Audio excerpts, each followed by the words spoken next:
Buenos días, buenos días, buenos días. Good morning, good morning, good morning. Today with Maurizio. Alvaro, How are you, bro? always a pleasure Everything's being good? with you. Thank you. Same, same. Gracias. So just for context, Mauricio and I met in Moscow, an Italian and a Colombian In Moscow. in Moscow, in a very initial event. Yeah. Very nice with other friends who were also traveling for this occasion.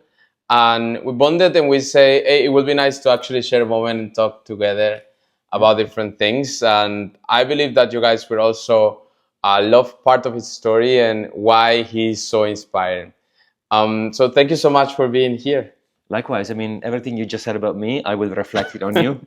So Thank I you so think much. things are happening for a reason in life, and we just bonded. So I'm super glad I met you in Moscow. Same. I'm very, very grateful. And well, I would like to ask you, Go for it. what brought you to the UAE? So fantastic story. I mean, I will try to make it short because there is a lot. We discussed it over breakfast, which was fantastic coffee, by the way. So Colombian. of the course. idea, yeah, Colombian, ooh, incredible.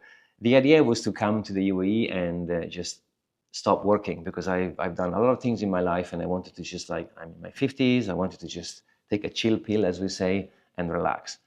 But I've tried, but I couldn't. You know, happiness means different things for different people. I think happiness is a path, it's a choice. So I thought it was a good idea to come to the UAE, enjoy the sun and relax. But after a week, I couldn't handle it because I've been always busy. I love helping people, I love building things. So the initial idea was to, calm down because I had a really busy lifestyle in London, like managing a lot of designers and building a lot of projects. I wanted to just take it easy and change, but it didn't work. But this is part of life. Sometimes you have to quote fail, because failure is part of the process. If you learn something from it, you're not failing. I don't think so. The idea was to do something and then I had to pivot into something else, if it makes sense. Oh wow! But then was it always that busy? Like when you were in London and before that, was it always that busy for you? Why was so busy? If so.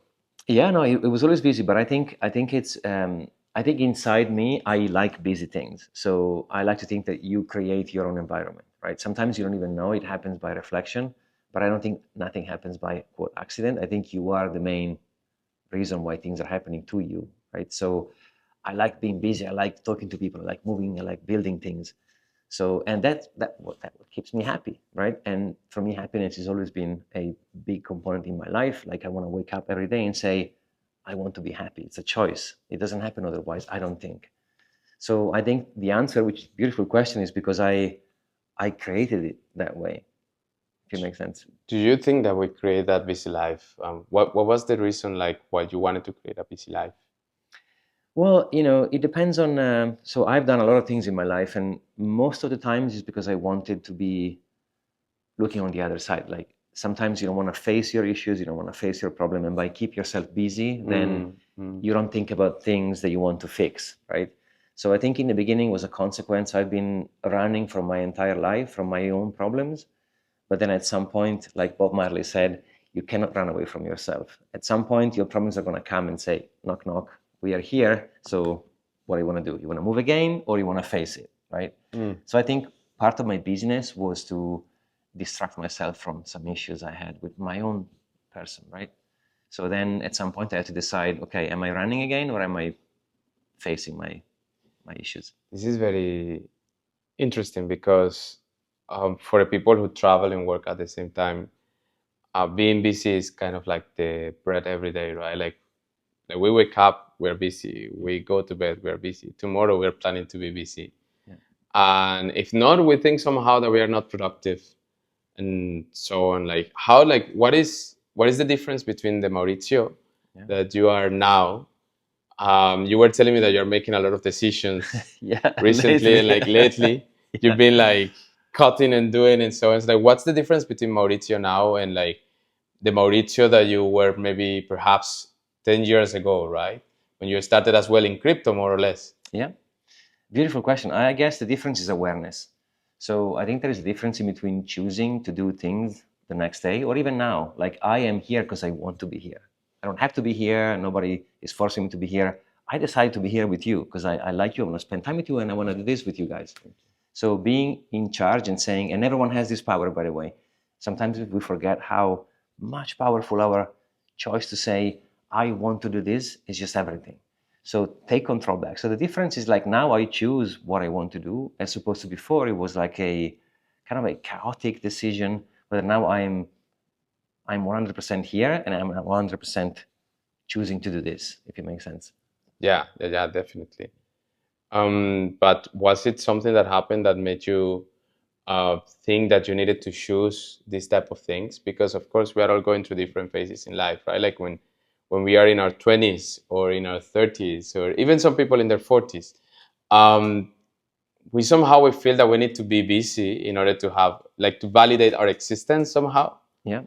Um, like, what made you realize that this is not actually um, what you wanted to do?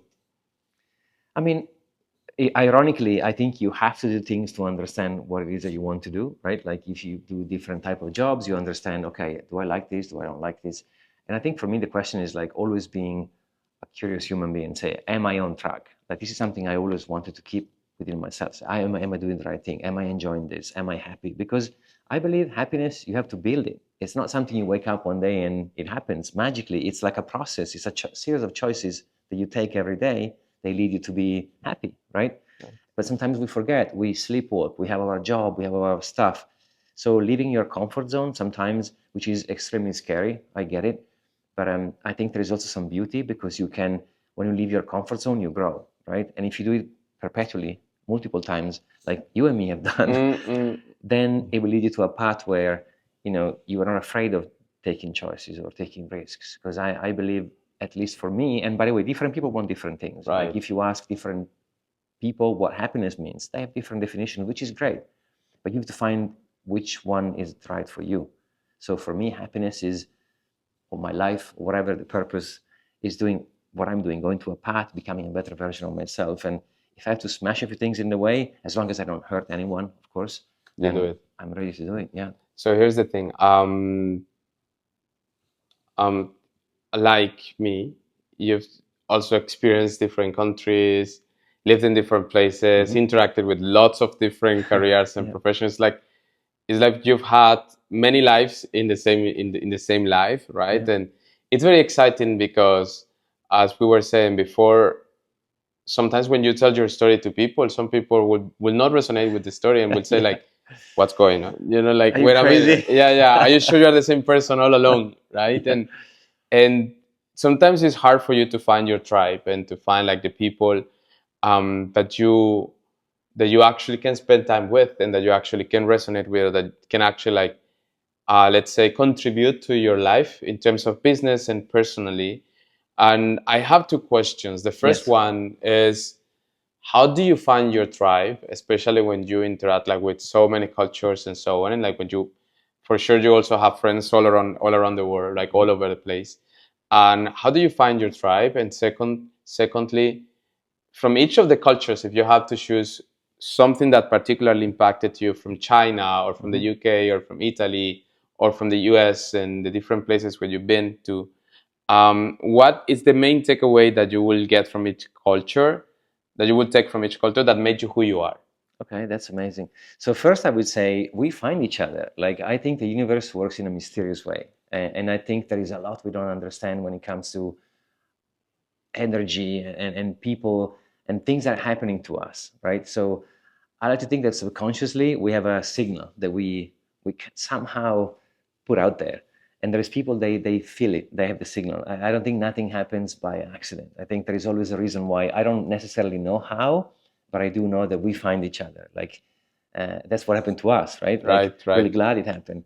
And like you said so well, there are some people in my life as well as in your life, they wouldn't even understand half of the things that we are talking about, because and it's fine. I think you have to be who you want to be. So if you want to be the guy or the lady who lives in one job in one town, that's perfect, as long as you are in harmony with yourself. That's why asking to you, talking to you, and say, hey, I am okay, am I happy, am I doing okay, it's everything, because maybe sometimes you want to change things.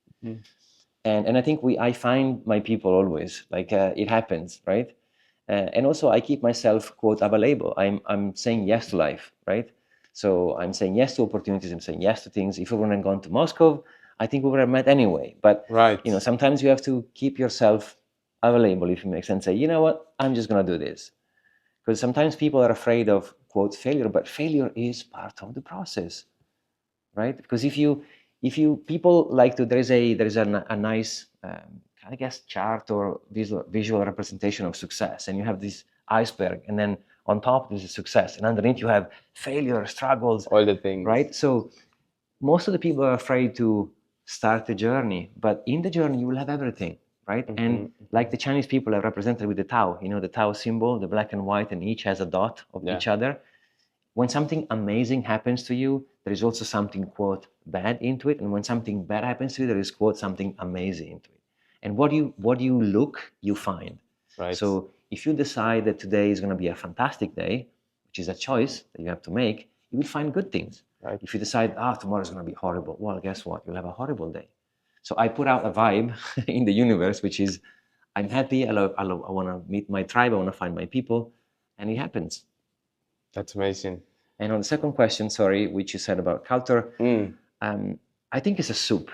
It's a fantastic soup. It's a mushroom soup, whatever you want to call it, potato soup, whatever. And there's everything about everything in there. And we are all so different, but so similar. Like when I was in China, I lived in China for a few years, and I've seen there is a lot of similarity in between China and Italy, for example, which you would never have guessed, like the way how they make pasta, for example, right? Or the way they share a meal together. It's just amazing how similar we all are. And I also believe that we all come from the same place anyway, like I see as all brothers and sisters. And I like to pick some stuff and, and just make it a soup, if it makes sense. Totally. And on this note, I have a question. And it's because we were talking about the selection process in our companies. Yeah. And how important for us is like, in general, like to understand like what is the way how people live, right? And what's the way how people like carry on their own lives. You were telling me a very interesting story of the car and the interview. Yes. I would love you to share a bit more like the reasoning behind this selection process and why is it so important to you, the way how somebody carry their personal lives whenever they are like applying for a job or something. Yeah, that's a really good point. I like to think that when I hire someone, I don't hire anyone to tell them what to do. There's no point. Like if I need to hire someone, it's because I trust them. So ultimately, there has to be chemistry. There has to be things that we have to share, right? And by the way, just because I don't hire someone doesn't mean that they are not good. It's not a good fit with me, but maybe it will fit with someone else. There are 4 personalities. I don't know if you've done the test. There is multiple tests. One is with fishes, like you have sharks, dolphin, jellyfish, and whales. There's animals. There are all sorts of colors, red, yellow, purple. But the whole story is there are 4 types of human when it comes to work environment. And I want to make sure that I find the people they work for me, and also they find me that works for them. Otherwise, it wouldn't be a good fit. So there are some aspects that I like to look into it, which has nothing to do with work, but they show me who they are as people.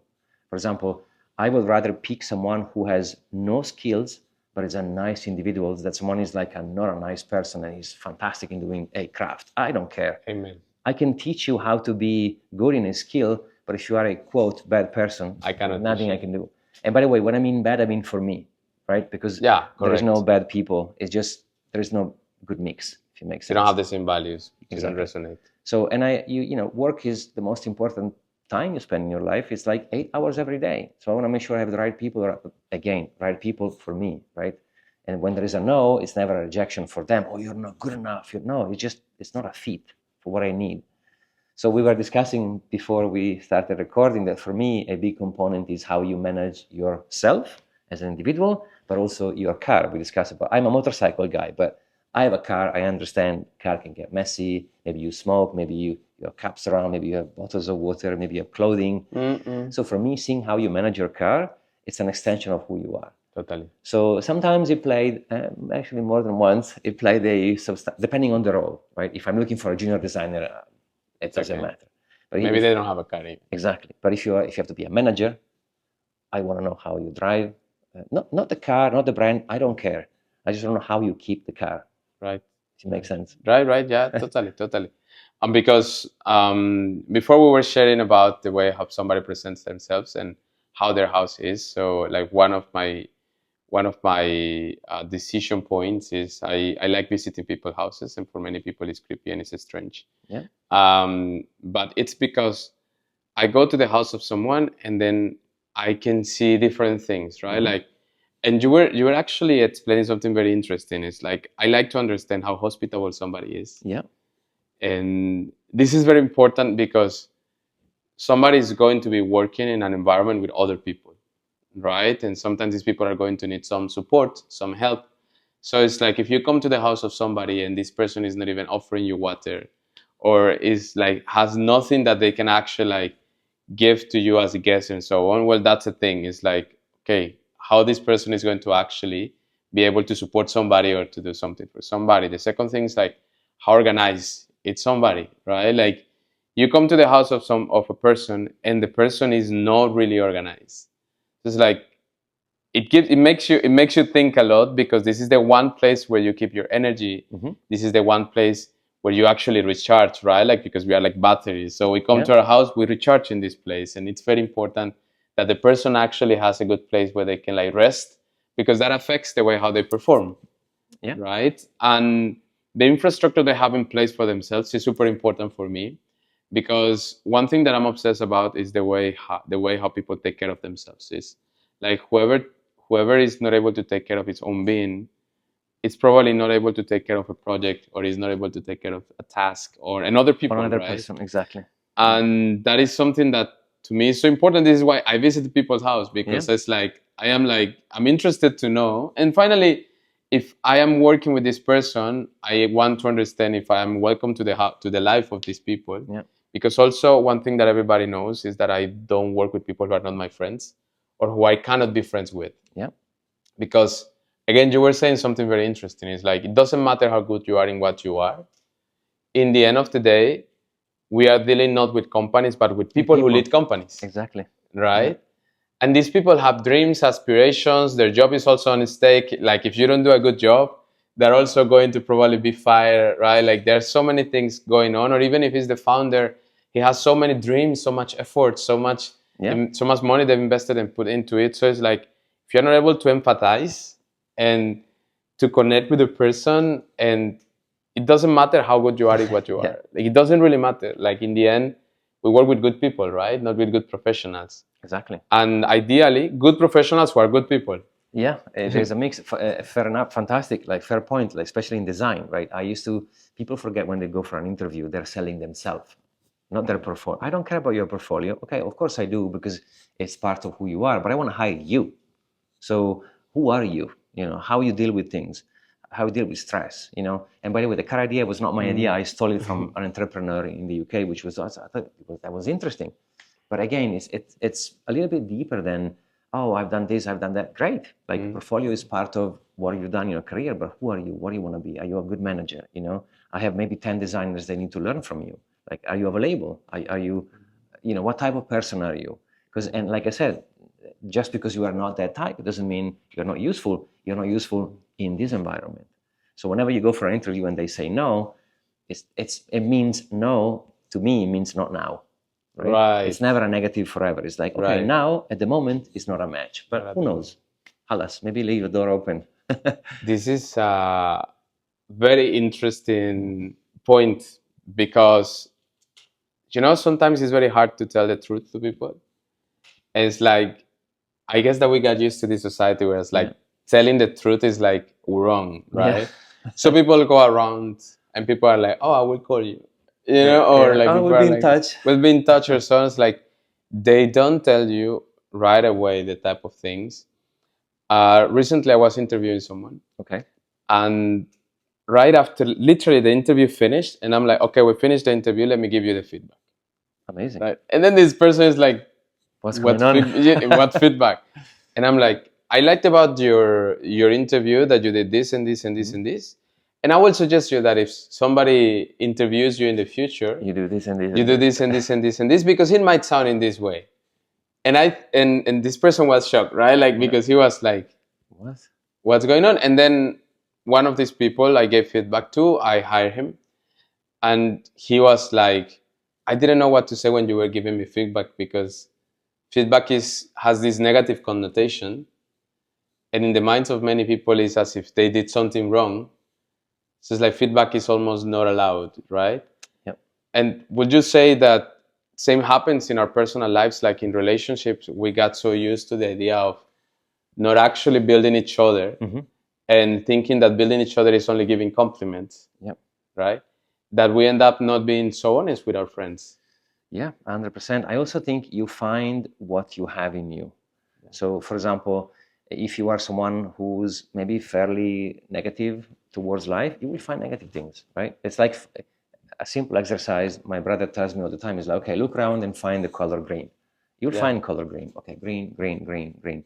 So it's same with emotions and feelings. Like if I want to find bad things, I'll find, I can name you 50 things today have gone quote wrong with my day, but I can also name you more than 50 good things. It depends on which one are you looking for. Right. And sometimes when feedback happens, or when you meet people, there is this thing about, this has happened because blah, blah, blah.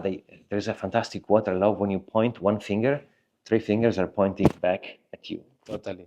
So when you point at something, unless you do it like this with all the fingers, it goes back to you. So you are always the person in charge, right? Yeah. But sometimes people don't like to have feedback because they think you're criticizing them, but it depends on what kind of human you are. There will be a fantastic exercise to put someone maybe under pressure, under stress, to see how they behave, right? When you are a pilot, for example, or you have a certain type of jobs, they want to see how you react in painful situations. It doesn't matter how the outcome, it doesn't matter. They want to see how you act in stress environment, to see and show who you are. Because when everything is fine, everything is cool, everybody's we all are brilliant. cool. Yeah. But when there is an issue, then you show who you truly are. And what do you think about us, right? Like most of us, we live in the internet. We are netizens, right? Our interactions are most of the day online. We talk to people on the internet. Our coworkers are in another side of the screen. We interact with assets online, right? Like we trade, we invest, we connect, we do everything online. So the real life interactions are limited to the taxi driver or to the place where you stay when you are checking in the hotel, or the person who is giving you a service when you are in a restaurant or things like that. And not really, in most cases, your friends are your close people, right? Unless you are married or you have your family next to you and so on. So what would be keys for us to not like lose that personal touch when most of our interactions are online, especially for example in the crypto world, when like we kind of live in a magical world, right? Like where everything is possible online, right? Like, and everything is like a game, and you can like just do things. It doesn't matter, like, right? If something fails online, like it's not really harming somebody, right? In the end, it's harming you probably because in your pocket, but it's not really harming somebody. But like we've seen some people who are interacting with our same environment, who are like in the personal life, they don't really know how to behave socially, or they will require more tools to behave socially. What would be your advice, right? Like for us to not lose that personal touch in a world where everything is online. Such a good point. I would say practice. I remember back in the days when I was traveling in Ireland, or in my early days, we used to have maps, guys, maps, right? And people, hey, sorry, how do I get there? Oh, turn left. Where's the street there? There was a lot of interaction in between us. Of course, technology helps because you can be more independent. You can carry your own network in your pocket. You have everything. You have ChatGPT. You have so many good things, but equally practice, right? And never forget, we are humans after all, and we need to be, I mean, at least as I like to see it, we need each other. Like I practice every day, I smile a lot, I'm trying to be helpful. Then of course I go into my digital version of myself, but I try to practice that every day, compliment people. There is one thing I do since I was 10 years old, apparently my mom told me, and I had one of my mission on the fridge, which is do one kind thing each day. It doesn't matter what it is, just help. Maybe he's opening the door for an older person. Maybe he's buying a flower for, just do something kind. Sometimes I buy coffee to random people, and that puts me in trouble because you have to be careful, because it could be seen as a flirtation act. So you have to choose your own targets, right?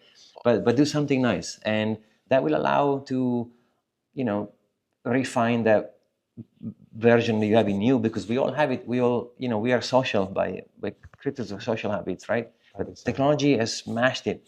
which is nice. It's allowing us to connect with you guys watching, God knows where and from what country, but at the same time, don't lose this, right? Right. Because it's really important. What you're saying is it's actually very, very interesting because it's become so unusual to see people who are genuinely good people that actually the sole idea of thinking that somebody's doing something out of love or because they like us or because we seem to be nice for them is so scary and intimidating. It's kind of like more normal that somebody does things out of despair or hate or betrayal, right? Like it's so normalized the idea that people are bad. Yeah. That like when somebody's genuinely good to us. Yeah. And what you say, like, why should be scared? Like I always put this in my mind. Why should somebody be scared if I'm flirting with them? Like, right? Or what if why should I be scared if somebody's flirting with me? Like actually it should be a compliment, right? I It know. should be like, oh. But they are thinking. Sorry to jump in. Sometimes people say, "Okay, you're helping me now. Why? What's your angle?" I have no angle. I just want to help. Like there is nothing I want in return. That's it. That's it. And they look at you like you are some sort of a weirdo because they are expecting, oh, he's doing this because then he gets. No, it's just genuinely being nice. So it's also interesting to experience a generational shift. Like my grandparents, our grandparents, it was okay to go out and ask for directions, having maps, and talk to your neighbor, meeting people, right? Whether now people don't talk to each other, and by the way, sometimes when you text on WhatsApp or Telegram, be mindful because you can misinterpret so easily, like a quick message. Yes. Maybe I'm driving, I have to say something quick, and it comes across as quote mean. So technology can be really interesting on that. Right. You know, the other day I met one of my neighbors in the elevator, and I entered the elevator. I'm like, "Good morning." Nobody said good morning. Okay. And then my neighbor was there, and I'm like, "Don't you think that is weird?" That I say good morning and nobody replies good morning. It's like maybe you are replying mentally. Do you know what I mean? Yeah. But it's like we live like in a video game. Yes. Right? And it's so strange that we have to live in a world in which we have to explain why we are nice. And at the same time, again, like going back to this digital reality, is like the fact that the only option that we have to interact with people in the way how we feel safe, it's online. It's kind of scary. Would you say that it's a good idea to create more alternatives, especially for the people in crypto, to interact with the world like in real life beyond online? 100%. Like I get a lot of comments on my YouTube channel, and I am 100% certain if those people would be in the same room with me, they wouldn't have the gut to tell me in my face. It's easy to, keyboard warrior, it's labeled, right? You can type whatever you want, either way, in a good way or in a bad way. Right. And I think one of the issues, one of the opportunities, I don't like to see a problem, I only see opportunities. One of the opportunities now, this generational shift is going to grow and have kids. They don't have, like our parenting was different. Like my mom was encouraged me to go out and play football and meet my neighbors and have, parties and all these things. Now, like parents are giving tablets to kids just to let them, whatever, just, okay, shut up, take the tablet. So they're growing up in this environment, and your education is everything. If someone is teaching you what to do and using a phone when you're 5, which I'm not judging, all I'm saying is I'm observing, then they will be teaching their kids, and technology is going to replace big components, right? Even books have a smell. It's great. You can gift it to someone else. You can put messages on. You can personalize it. So there is a lot that we are kind of changing the way how we live, and I think I know it sounds weird, but reminding ourselves we are human first, it's something we should always keep in our book of assets. That's why sometimes I like to over socialize, right? Because I think I don't want to lose that part of me.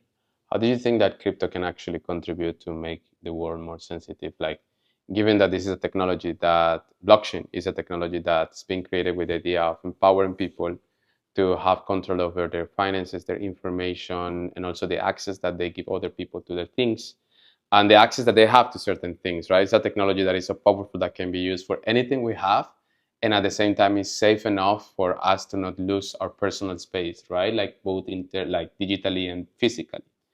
And somehow many people think that blockchain is something that is only associated to crypto, and that virtual assets are actually the only thing that can run on blockchain technology. And this is why as well, many people have this misconception about crypto. And given that there are so many projects that are scamming people, Yeah. through this has to be said, is like many people have a bad concept about what the technology is, and of course, but what crypto is, right? Because the truth is that majority of projects in Web3 are not scamming projects. Like many projects, many people are building actual solutions, Yeah. and there is this difficulty to translate this into a language that people can understand. Yeah.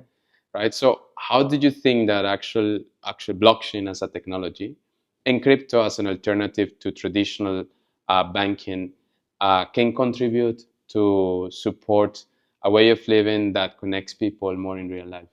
Beautiful question. I think it's a pattern. I mean, if you go through any major technology, it was rejected from the beginning. Electricity was rejected, cars were rejected, internet was rejected.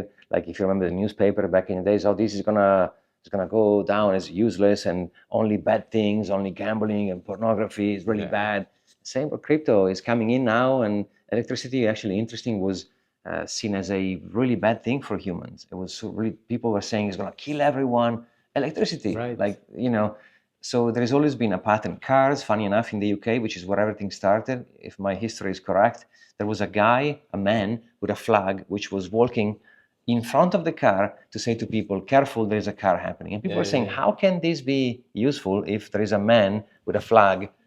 This was when cars were introduced, right? And then Ford in the US make it a big thing, but there has always been friction with technology. So I think we're now in the stage where not many people understand what blockchain is, and they want to monetize it, like the dot-com bubble, whatever. And at the same time, it's going to empower so many people to be financially free. Like nowadays, you don't understand how difficult it is to have a bank account. Like most of the things we do daily, especially if you're in Europe or in the US, it's easy, but it's not easy. There are places where there is no banks.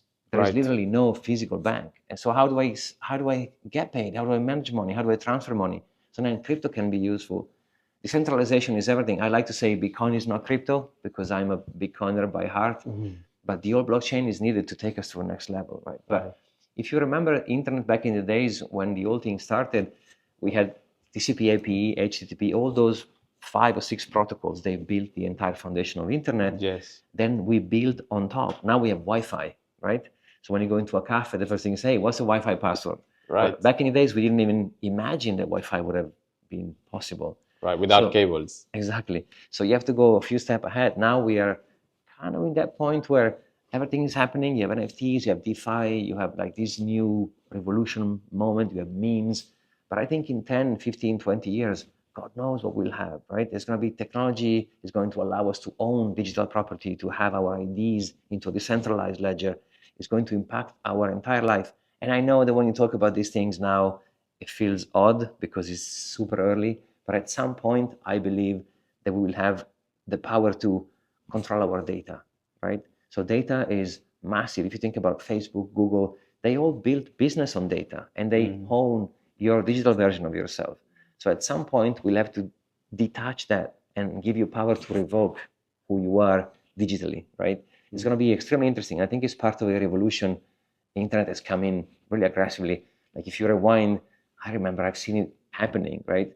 Like 20 years ago, nothing was running on the internet, like nothing. Now you do shopping, you buy clothing, yeah, everything is there. But try to explain to someone how it was before, it's really hard. And try to explain to someone how it's going to be, it's equally hard because I don't know, right? I can only guess based on what we've done so far in society. But it's going to be such a strong component of who we are, how we interact. There's going to be companies that will pay people to watch content. You can fractionize so many things. RWA, real world assets, is going to be a massive thing.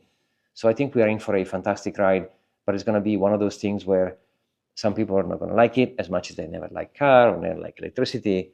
But it's going to change us from a society level in a good way, but also depending on what you label things, but it's going to change things.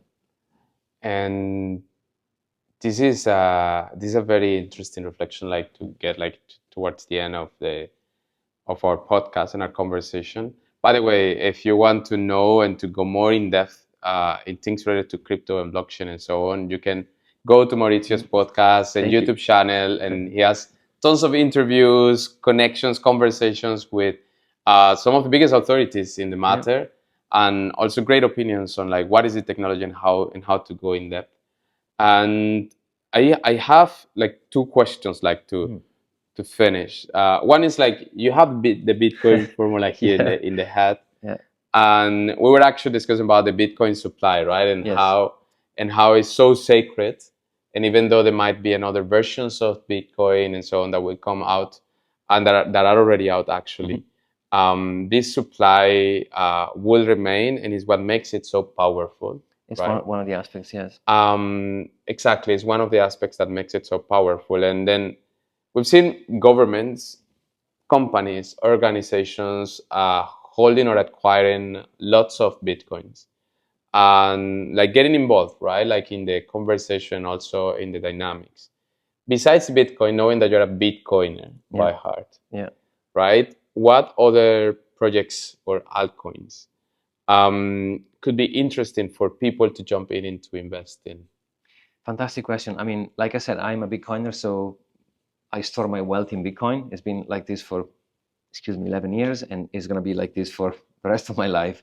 But I can see there is a market. Like the crypto is going to play a fantastic role. And when people sometimes think, oh, Ethereum is going to compete with Bitcoin, they are doing different things. They are solving different problems, and I think they both need it. There is never a market who has 100% of the shares. Right. I think Bitcoin is going to pass as store of value, where you store your wealth.